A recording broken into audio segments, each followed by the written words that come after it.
What is going on, everyone? Welcome back to the Retire Ready podcast. My name is Colin. I'm here with Kyle. Kyle, how you doing today? Great, doing great today. We actually lost some power in the office yesterday, but I'm glad the AC's on. Ready to walk through today's case study of someone that's near retirement. So go ahead, Colin, if you want to start us off. Yeah, so we're just going to jump right into it. So, like Kyle said, we're going to talk about a case study today and walk through this case study of a married couple that is near retirement, within 12 months of retirement. So, to give a little bit of a background of who these people are, like I said, it's a married couple. One was born in 1961, the other was born in 1962. And they both plan to retire in the beginning of 2025, January 2025, which is a little under 12 months from now. The planning life expectancy for this married couple is age 90 for her and age 85 for him. Their primary insurance amount, their Social Security at full retirement age, is $2,800 a month and $2,200 a month. We're going to assume a cost of living increase of 1% on Social Security.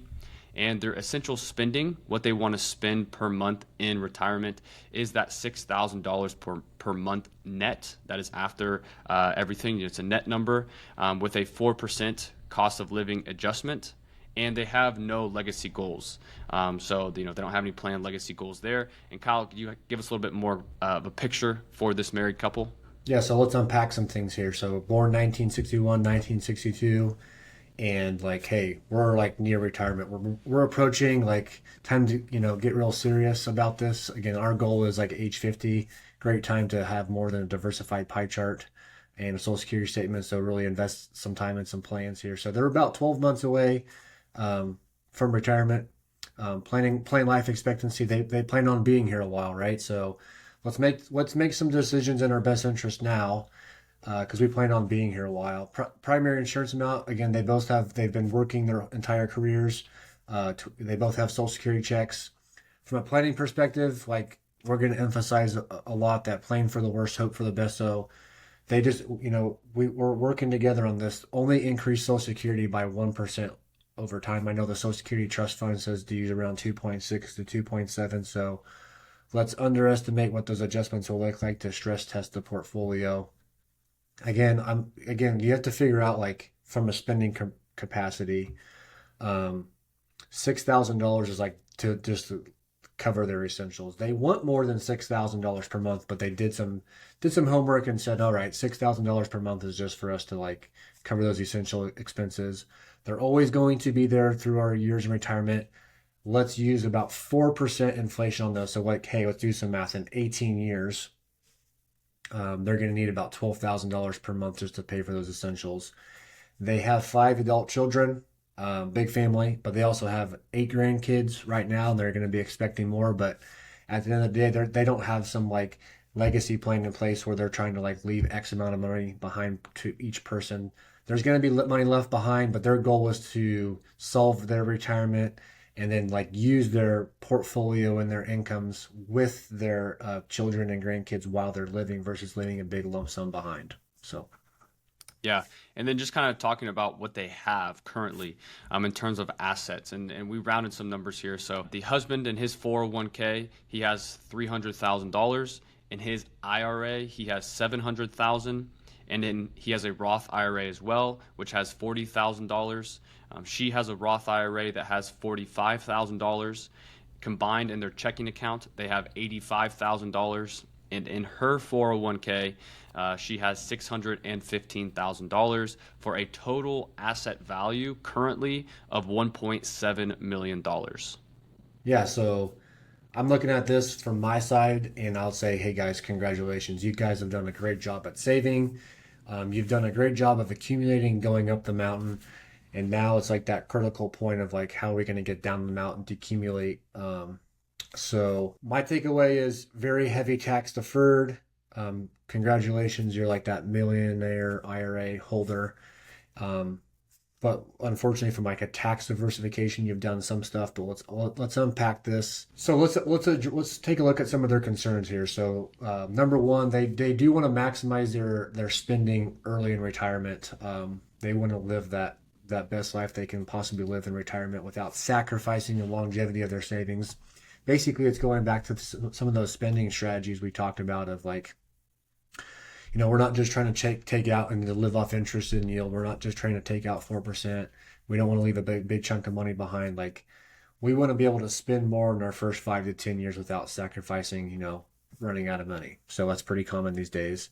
They're concerned because they understand they do have a majority of their money saved in tax later accounts. Again, this is pretty common amongst pre-retirees and baby boomers that they were focusing so much on like deferring taxes and saving as much as possible, which is great.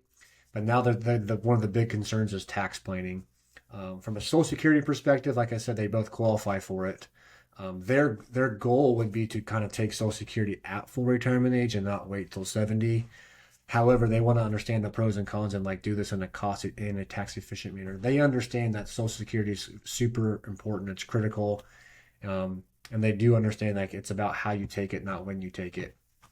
And then from taxes planning, like again, like taxes is going to be your number one expense in retirement more than likely. They don't want to overpay their fair share of taxes in retirement. They want to figure out how they can legally, from a tax planning perspective, lower this lifetime tax bill moving forward. And they would prefer just to have better tax efficiency, but understand the pros and cons, but just saying, hey, just do Roth conversions. Like, how do we create better balance by how do we shift money to Roths and spend IRAs and do all that fun stuff? And then from an investment perspective, we talked about this in past shows, but the fragile decade of like, unfortunately, we don't have a crystal ball here. We don't know if we're going to retire and like, what's the sequence of returns in the stock market going to look? Are you going to retire into a bear market or a bull market? Are you going to get a bull market for 2 years and then like a bear market that lasts 18 months? So really what they're going to do is make some decisions here to kind of protect them better from that fragile decade. So let's kind of dive in here and take a look at some numbers of what some spending would look like. All right, so let's take a look at the household plan. Projected balances, again, obviously we're going to use some type of forecasting in here, but I would lean on the side of using conservative long-term returns and short-term returns to full-on stress test your portfolio. At the end of the day, take a step back and just be like, there's going to be surprises that happen. Would you rather have a good surprise or a bad surprise? So projected balance, and then from like a spending capacity, a gross number I would recommend would be about $11,900 is what they could like spend in retirement starting January 2025. And if we look at that from a net perspective, that's about $10,000 of spending power of what they have. Their essentials are only $6,000, so that really gives them about $4,000 per month in non-essentials. And I want to make this very clear. There could be more income to be had. Or that they don't have to spend the $10,000. It's just kind of this walking back to those income guardrails using risk-based adjustments and letting them know like this is a number that I would potentially recommend you that you could spend is about $10,100 after taxes. And then we're gonna look back at these adjustments. So hey, Mr. and Mrs. Doe, if your portfolio were to rise to about 1.9, you could probably plan for an income increase to about $10,700 per month if you wanted to. And then like, hey, Kyle, what adjustments would need to be made to my monthly income if markets do go down? Like, what would that adjustment look like? What's that figure? And I would basically say if your portfolio does fall to about $1,323,000, I would highly suggest making an income decrease in spending down to about $9,600 net per month. And so like this is super important because they wanted to know what those adjustments would look like before those adjustments would need to be made. And what does that look like from a investment perspective? So really a 24% more pullback in their portfolio, they would need to cut their income by about 5% gross. And if the portfolio were to rise about 7%, they would be able to increase their spending by about 7%. And this is something that's implemented, it's monitored. This is one way to spend your money. But again, going back to what their goals were to what? Show us how to spend more early in retirement without running the risk of running out of money in the future. And so these adjustments would be kind of known up front before anything would need to happen. So let's say from a spending capacity, we know your essentials are $6,000. We kind of talked about some a conservative number to use as far as a spending capacity. But let's just say for your first 2 to 3 years, you really wanted to ramp up that spending.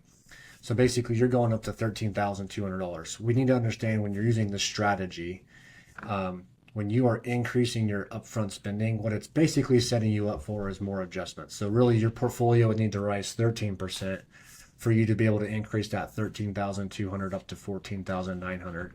And then what it does is it actually shrinks you from a risk perspective. So if your portfolio were to drop 17%, that's what those adjustments would need to be made. So it's kind of just going back and forth to saying, if we kind of stick to like the recommended strategy here, it's basically saying long term there'd be less adjustments made as far as a decrease in spending. And then the more you want to spend up front on top of that, it's really setting you up for to potentially have more instances of changing your income downwards. And again, obviously, if you're looking for like super conservative and like no adjustments at all, they could go down to that $9,800 per month. And really what they're saying is they need a 30%, 37% pullback in their portfolio to change their income by like 5%. So there's not really a right or wrong way to do it. It's basically for me solving some of their concerns of saying what can they spend on top of their essentials. So after looking at their numbers and running some data, let's just talk about a couple solutions that we found that we can help them be most tax efficient with their retirement plan. Yeah. So again, like we're just doing 30,000 foot, very high level view of what this looks like, because again, most people are so used to seeing like this probability of success or like, hey, just taking out 4%. So again, we're kind of diving into something that's a little bit newer to people. But at the end of the day, we're in the solutions business. We're trying to provide solutions to kind of help solve some concerns and problems people have. So again, from a tax planning perspective, we just talked about spending, but more than likely, I would be potentially looking at filling up that 22% bracket with Roth conversions on top of them kind of solving for their income needs. Why did they choose to do that? They feel more comfortable because again, they wanted to have more future tax-free income in the future, and they understand the pros and the cons of doing this. They want to be better positioned for the fragile decade. So they're basically saying, hey, if I do retire at the wrong time, markets are going down. It'd be nice to bulk up my Roth or my taxable brokerage account so that if the markets are going down, I might not have to sell as many shares to get the amount of income that I'm needing. And again, they're long-term minded. We talked about like how long they're planning on living. So they're okay with paying extra tax up front now, doing those Roth conversions up to that 22% bracket, because it's going to lower their long-term tax bill in the future. So I'm gonna throw a picture up here on the screen. If you're watching this on YouTube, that just shows, and if you're listening, I'll kind of explain it. Is two boxes, and the first one is of a guy riding a bike, and it just says your plan, and it's like a straight line, right, straight to the finish. And then the next box below it says reality, which means that there's like ups and downs in your plan, and things don't always go according to the plan. So Kyle, walk us through kind of what you think this image means when it comes to planning for retirement. Yeah, this is very relatable because at the end of the day, we're going to take a step back. Here's what they have, here's who they are, here's the life they want to live before and after retirement. Like at the end of the day, people are 5 to 10 years out from retirement. Like live the life you want before and during retirement. What are your concerns? Because everybody has concerns. They're not all the same.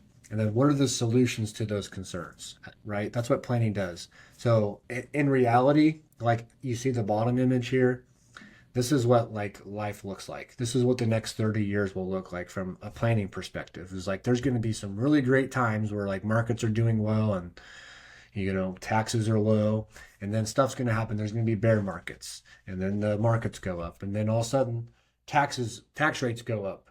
So and then later on there's another case, and then there's like a war going on or something's happening. So like planning is like reality, is like all it's doing is you're doing tax planning and income planning and social security investments and knowing what you could spend and when adjustments would need to be made and what are those adjustments look like. And so when you have all these uncomfortable times here, it's basically saying all this planning you did, you're ready for when it happens. You don't have to get ready. And at the top, it's like some of your plan is going to be smooth sailing, easy peasy. You timed everything at the right time. Maybe you retire into a bull market. You're going to retire while taxes are low. So that's just kind of some stuff we have to kind of consider is like, I hope everybody's plan's easy peasy, smooth sailing, no setbacks. But in reality, like, the next 30 years, there's just going to be periods of time where stuff happens where the planning you did up front kind of sets you up to make those types of adjustments. So that was just a case study of a married couple near retirement, with about $1.7 million in assets, kind of what would allow for their spending in retirement, and as well as some tax efficient planning is there as well. Kyle, anything else you want to add to that? Yeah, again, this is a case study example. Understand like they could spend more, they could spend less. Do they want to manage their tax bill? What type of tax strategies do they want to implement? How are you going to claim Social Security? Do you understand it's about when you take it, not about how you take it? And then at the end of the day, like, what are your goals? And what type of lifestyle are you going to live before and after retirement? So hopefully this helps shine some light and gets the wheels turning for some of you. Yeah. Well, thank you all for listening, and we'll see you next week. You've been listening to Retire Ready with Kyle Hammerschmidt.